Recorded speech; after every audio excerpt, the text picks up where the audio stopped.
Omwana John Aluma alumiriza omukuzi okwezanya bwe nga kitaawe afudde n'abaliza kakanja n'atuuka n'okumusibya mu kkomera Luzira nga amusibyeko ogw'obutemu ne mu kkooti n'asaba omulamuzi amuwanike kalaba. Omukuzi agambye nti ab'ekika bamuwa amagezi yezze Namwandu kubanga yali akyalimu emmunye era yamuzaalamu abaana abalala bana.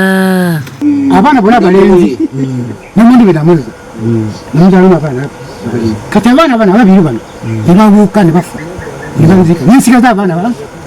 Alumiza kitaawe n'okubalumba n'akwata mukamwana n'amukuba n'amwambulamu akabiko omulalu. Buli kaseera kulumba mukazi wange Sezaro osobola okulumba mukamutabani wo mu nnyumba n'omukuba n'andapati n'ozisuula ebweru kisoboka? Bano batuuze ku kyalo Butakoola ekisangibwa mu ggwanga l'e Kayunga mu disitulikiti y'e Kayunga. Aluma agambye nti alina kuwannaanya omukozi ono era kitaawe yatematema mukazi we n'omwana gwe yajja naye mu bufumbo ku Ssekukkulu ya 2019 kyokka n'akiteeka ku Aluma olw'okuba nti yali ayagala bamusibe afiire mu kkomero lw'empalana z'ekibanja. Mukazi nga bamutemye baddidde ejjambi eyange gye nkozesa mu nnyumba n'omukazi ne bagimuteeka ku bulago. Omwana omujjwa mujja na nnyina gwe naleeta ne nnyina omwami we yamanya nti bw'anaatemwa n'abange enkya omusango bajjaga nti singa ye yakikozesa yandisa ababe. Omuntu okutta mukamutabani tekisoboka naye nga kisobola okikola bendifondifondi ettaka sijja kufonda ettaka ettaka ntekera bo. Aluma yalina abakyala babiri era ng'omugole n'omwana be battibwa nga n'amawulire g'okuttibwa kwa bano kitaawe ono batakolagana yamusanga ku mulimu n'amutegeeza nga bwe baali battiddwa.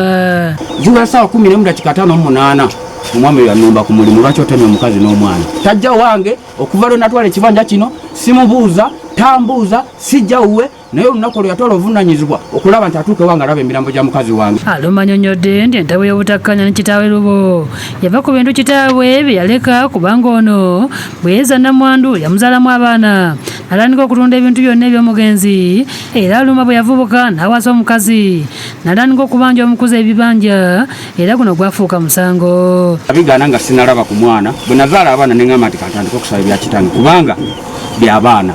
Aluma agamba nti olukiiko lw'ekika lwatuula abakulu ne balagira Lubo okuwa abaana ekibanja kiyatunda n'amuwamu ekikye era yakimuwambuta agande nga bamuwerekereza ebigambo nti bw'atalimutta alimusaako essanga afiire mu kkomera. Wadde watwala ekibanja kyange bwe sirikutta ngenda kukola ekintu ogenda e Luzira paka lw'olifiirayo. Agamba nti oluvannyuma lw'emyaka 4 mu kkomera e Luzira omulamuzi David Matovu wa kkooti enkulu e Mukono oluvannyuma lw'okuwuliriza obujulizi yejjereza Aluma emisango gy'obutemu wabula yagenda okutuuka nga mu maka ga kitaawe yafuumulawo dda omukazi n'abaana ennyumba n'agyeddiza. Nasimba emiti gyange egyo gye mulaba yakasalako awo emiti ena gyonna gisaze naleka mu njuuma amabaati gangali 35 amabaati amamyufu nga ngenda kuzimba nagenza okutuuka nga mu nju siina kino ekimuli kyenkola ki kyendabamu.